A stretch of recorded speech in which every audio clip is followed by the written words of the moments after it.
खबरें जो आपको सीधे जोड़ती हैं हमसे, जिनका आपकी जिंदगी पर होता है सीधा असर। खबरों की वही तस्वीर, बिना बदले बिना डरे, जज्बा सच का लिए, सच दिखाते हैं। वन नेशन वन इलेक्शन, देश की संघीय व्यवस्था पर बड़ा चोट। पप्पू यादव बीजेपी का सनातन दलित विरोधी है। जन अधिकार पार्टी के भूमिका के बिना कोई सरकार नहीं बन सकती। पप्पू यादव पटना, बिहार। जन अधिकार पार्टी लोकतांत्रिक के राष्ट्रीय अध्यक्ष व पूर्व सांसद पप्पू यादव ने उत्तरी मंदिर स्थित आवास पर प्रेस वार्ता का आयोजन किया। प्रेस वार्ता के दौरान जाप सुप्रीमो पप्पू यादव ने कहा कि निकट भविष्य में आने वाला जो भी चुनाव होगा उसमें जन अधिकार पार्टी की भूमिका के बगैर कोई सरकार नहीं बन सकती है। जाप सुप्रीमो पप्पू यादव ने वन नेशन वन इलेक्शन को लेकर बीजेपी और मोदी सरकार पर जमकर निशाना साधा।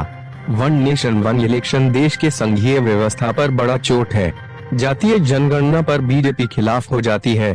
पप्पू यादव ने कहा कि बीजेपी का सनातन दलित अति पिछड़ा और पिछड़ा विरोधी है। जाप कार्यालय में झारखंड धनबाद से आए इसराइल आलम, मोहम्मद खलील खान, जियाउल हक, सईद उमर फारूक ने जन अधिकार पार्टी की सदस्यता ग्रहण की। सभी लोगों को माला पहनकर स्वागत किया गया। जाप सुप्रीमो पप्पू यादव ने मुर्तुजा आलम को जन अधिकार पार्टी के झारखंड का प्रदेश अध्यक्ष नियुक्त किया। प्रेस वार्ता के दौरान जन अधिकार पार्टी के राष्ट्रीय अध्यक्ष पप्पू यादव ने क्या कुछ कहा, हम उनकी जुबानी उत्तरी मंदिर स्थित आवास से आपको हम सुनते हैं। पटना, बिहार से अजय गुप्ता की रिपोर्ट। धर्म को तुलना नहीं किया है। अभी आप जुम्मा 4 दिन हुआ है, अभी कुछ दिन और आप अपना बात बढ़ाइए। ये हाथ में लाठी लेके खाली सनातन को नहीं समझिए। सनातन का मतलब लूटना नहीं है। सनातन का मतलब किसी जाति को गाली देना नहीं है। सनातन का मतलब दलित, आदिवासी, कमजोर तबकों से नफरत करना नहीं है। सनातन का मतलब किसी भी धर्म मजहब के विचारों को गाली देना नहीं है। सनातन का मतलब प्रेम है। सनातन हम उसको कहते हैं जो दूसरों की जिंदगी बचाए, जो दूसरों की विचारधारा को बचाए, जो दूसरों की संस्कृति को बचाए। उस सनातन की बात वो करते हैं। जो अब उन्होंने वहां के मंदिर में सभी जाति धर्म वर्ग को पंडित के लायक बनाया। बोला नहीं, एक ही जाति के लोग ज्ञानी नहीं है, सभी जात के लोग ज्ञानी हैं। जो ज्ञानी है वो पंडित बनेंगे। तो कौन सा अनर्थ कर दिया। इसीलिए किसी ने डेंगू ये नहीं कहा। उन्होंने स्पष्ट कहा है कि सनातनी के नाम पर कट्टरपंथ हिंदू डेंगू के समान है। सर, वास्तविक में सनातन की जो परिभाषा हो, लेकिन आपको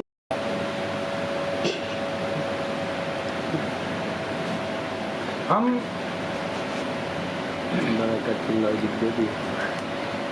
अब आप सोचिए, जिसकी शादी 3 साल नहीं चली, वो 5 साल वो one nation one election committee में कौन लोग, जिन्हें देश के सामाजिक सांस्कृतिक ज्ञान ही नहीं, जो कमेटी में हैं, ये सब के सब रुपये पहले ही स्क्रिप्ट लिखा जा चुका है। इन लोगों को स्क्रिप्ट दिया जा चुका है। और अब जब भाजपा मुक्त हो रही है देश, लगभग स्टेट सब कुछ, और जब आप देश के 140 करोड़ जनता ने मन बना लिया, आप कभी अरविंद केजरीवाल को गाली देते हैं, कभी अखिलेश को आप गाली देते हैं, कभी उद्धव ठाकरे को गाली देते हैं, कभी आप स्टालिन को गाली देते हैं। उन्होंने, स्टालिन ने क्या कहा? उन्होंने कहा सनातनी सभ्यता संस्कृति हमारी ताकत है, लेकिन जिस सनातनी धर्म के नाम पर कट्टरवादी हिंदू पंथी दलितों को, आदिवासियों को, कमजोरों को विचलित करती है, उसकी जीने के तरीका पर हमला करता है, वो वैसी कट्टरपंथी नहीं चाहिए। सनातन तो हमारी जीवन धारा है। सनातन तो हमारी विचारधारा है।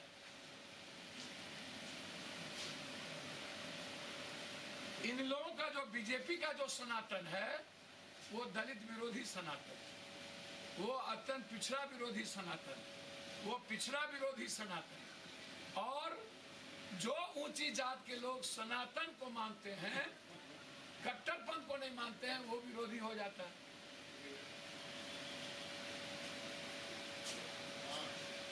इसलिए ये सिर्फ नफरत पैदा करने वाले हिंदू हैं। देश की संविधान, कानून, लोकतंत्र पर चलने वाले जो हिंदू हैं वो सनातनी हैं, जिसकी संख्या लगभग 95-96-97%। उन्होंने ये बात कही और हम लोग बिल्कुल हिंदुस्तान की 140 करोड़ लोग दूसरों के विचारों का, दूसरों के धर्म का, दूसरों की प्रतिष्ठा का, दूसरी जाति के सम्मान का ख्याल रखते हैं। इसीलिए हम सनातनी हैं। जो दूसरों के धर्म को गाली देता है, जो दूसरी जाति को गाली देता है, जो दूसरी विचारधारा को गाली देता है, जो दूसरों की जिंदगी को कोलैप्स करता है, जो इंसानियत के दुश्मन हो जाए, वो कभी सनातनी हो ही नहीं सकता। और पूरी टीम निकट भविष्य में जो आने वाला चुनाव होगा उसमें जन अधिकार पार्टी के बगैर, उसकी भूमिका के बगैर कोई सरकार न बने, इस पर हम लोग आज से ही काम करेंगे। दूसरी बात, मैं वन नेशन वन इलेक्शन जो देश के संघीय व्यवस्था पर एक बड़ा छूट है, जो देश के संवैधानिक दायित्व पर एक बड़ा छूट है, और जिस तरीके से आप हमेशा कभी जाति जनगणना के खिलाफ हो जाते हैं, 3 बार जाति जनगणना के सवाल पर आपने अपना हल्फनामा सर्वोच्च न्यायालय में बदला है। यह डर क्या दिखाता है?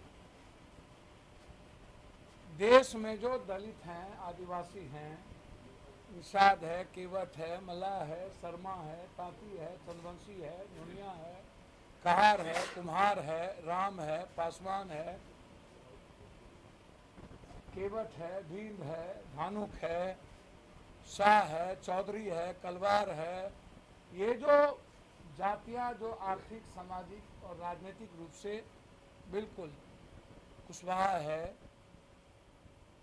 जो कमजोर हैं, जिनको हमेशा से आप कभी कहते हैं जनगणना होनी चाहिए, कभी कहते हैं कुछ होनी चाहिए, तो इतना कंफ्यूज देश की सरकार कैसे हो सकती है?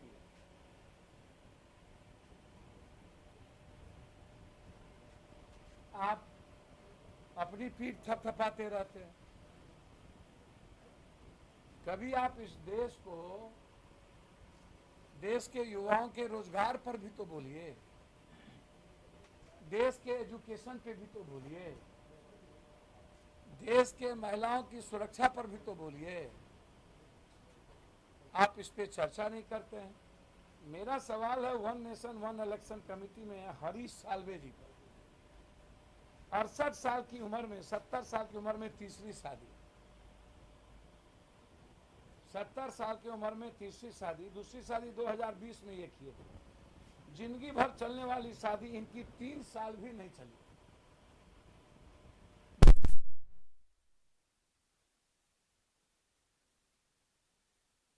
और आरएसएस कभी सनातन हो ही नहीं सकती। इसीलिए कि वन नेशन वन इलेक्शन या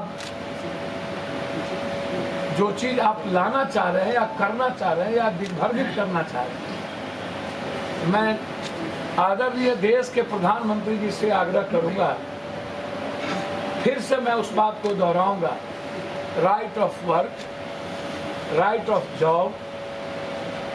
मैंने उस दिन भी कहा था, आज भी कह रहा हूं, यदि किन्हीं को लगता हो कि पप्पू यादव कैसे रोजगार दे देंगे, मैं 1 दिन में 2 दिन में नहीं, बांग्लादेश जब अपने बैंकिंग सिस्टम से अपने देश को रोजगार दे सकता है, इजराइल एक छोटा देश जब हर व्यक्ति की इकोनॉमी बढ़ा सकता है, तो पप्पू यादव भी अपने देश के हर घर को रोजगार दे सकते हैं। उससे ज्यादा हमारे पास हुनर है, उससे ज्यादा हमारे पास स्किल है, उससे ज्यादा हमारे पास स्टार्टअप है, लेकिन इच्छा शक्ति नहीं, हमारी नीयत नहीं। आप किसी भी सरकार को मैं चैलेंज करता हूं कि गरीबी और गरीब सब ये नेता और सिस्टम का नाजायज औलाद है। ये किसी भगवान और किस्मत भाग्य के कारण नहीं आया है। नेता की नीयत और इच्छा शक्ति सुधर जाए तो गरीबी और गरीब दोनों सब खत्म हो जाएंगे। बहुत बहुत धन्यवाद। राजनीति हो एक बात तो क्लियर उन्होंने एक सवाल पूरा उन्होंने साफ कहा कि पहले सामाजिक न्याय उसके बाद सनातन। क्या पप्पू यादव इस पर कायम है? देखिए उन्होंने क्या कहा इसको समझिए। जब गरीब के पेट में भूख होगा, भूखे पेट भजन नहीं हो सकता। पेट भरेगा तब ना हम भगवान का नाम लेंगे। जब घर में माँ बीमार रहेगी, बेटी की शादी नहीं होगी, बच्चे पढ़ नहीं पाएंगे, खाना थाली से गायब हो जाएगा, तो हम तो पहले बात न्याय की करेंगे ना। सनातनी हमारी संस्कृति है, सनातनी हमारी विचारधारा है, सामाजिक न्याय मेरे जीने की ताकत। पहले सामाजिक न्याय के पहले सनातन। सर, जीवन जीने के लिए यदि अध्यात्म की जरूरत है, मोरल वैल्यू की जरूरत है, विवेकानंद की जरूरत है, अनुशासन की जरूरत है, तो उसी तरह सामाजिक न्याय और सनातन ये दोनों, एक माँ है तो एक मौसी है, दोनों हमारे जीवन की धारा के लिए महत्वपूर्ण है, कोई छोटा बड़ा नहीं। उदयनिधि स्टालिन ने सनातन धर्म को